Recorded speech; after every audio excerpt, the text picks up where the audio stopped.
दोस्तों, महाभारत में एक प्रसंग आता है जब कर्ण को कौरव सेना का सेनापति बनाया गया था। तब कुंती कर्ण के पास आई और उन्होंने बताया कि पांडव उनके दुश्मन नहीं बल्कि उनके भाई हैं। इस रहस्य को जानने के बाद भी कर्ण ने कौरवों की ओर से युद्ध करने का अपना निर्णय नहीं बदला।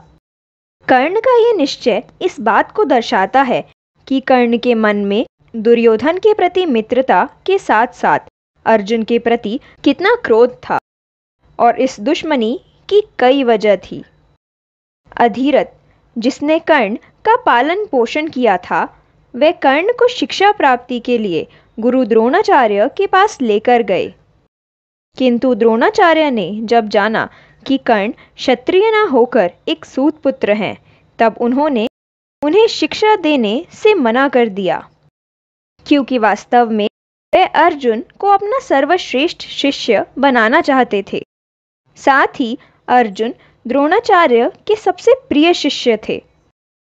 कर्ण अर्जुन को युद्ध में दिखाना चाहते थे कि वह सूत पुत्र होकर भी अर्जुन से बेहतर हैं। कर्ण की ये महत्वाकांक्षा भी इन दोनों के बीच शत्रुता का एक कारण थी। कौरवों और पांडवों की शिक्षा खत्म होने के बाद एक योग्यता समारोह आयोजन किया गया। उसमें सभी को अपनी क्षमता और योग्यता का प्रदर्शन करना था। यहाँ भी कर्ण को सूत पुत्र कहकर चुनौती में भाग लेने से रोका गया। यहीं पर दुर्योधन ने कर्ण को अंग प्रदेश का राजा बनाकर अपना मित्र बनाया था। एक कथा है जिसके अनुसार कर्ण भी द्रौपदी से विवाह करना चाहते थे। इसके लिए कर्ण उसके स्वयंवर में भाग लेने पहुंच गए। कर्ण को यहाँ भी सूत पुत्र होने की वजह से भाग लेने नहीं दिया गया, और ब्राह्मण वेश में अर्जुन ने स्वयं भाग लेकर द्रौपदी से विवाह रचा लिया था। इस घटना की वजह से कर्ण ने द्यूत क्रीड़ा में द्रौपदी का अपमान किया था।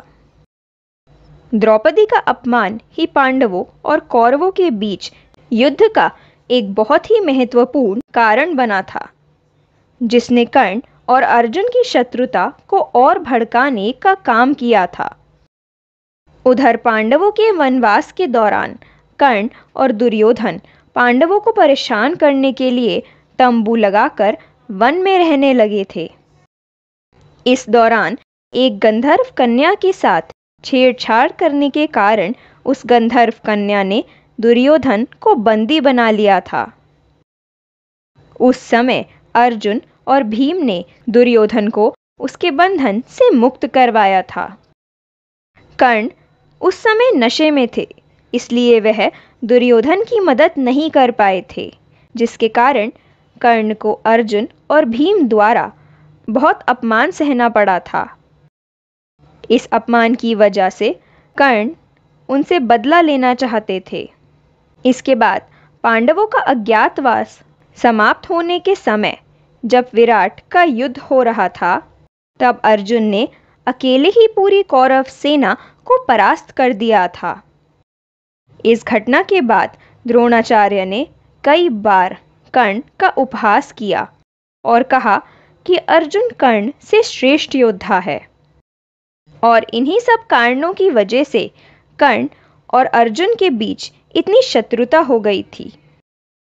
तो दोस्तों, कर्ण और अर्जुन के बीच के इस द्वंद्व के बारे में आपके क्या विचार हैं, और आपको क्या लगता है वास्तव में इन दोनों में से ज़्यादा शक्तिशाली कौन था? कमेंट करके ज़रूर बताइएगा। साथ ही अगर आपको वीडियो अच्छी लगी हो तो वीडियो को लाइक कर शेयर करें, और अगर आप हमारे चैनल पर पहली बार आए हैं तो चैनल को सब्सक्राइब कर बेल आइकन को ज़रूर प्रेस कर दें। तो जल्द ही मिलते हैं ऐसी ही एक और नई वीडियो के साथ। तब तक अपना ध्यान रखें। जय श्री कृष्णा।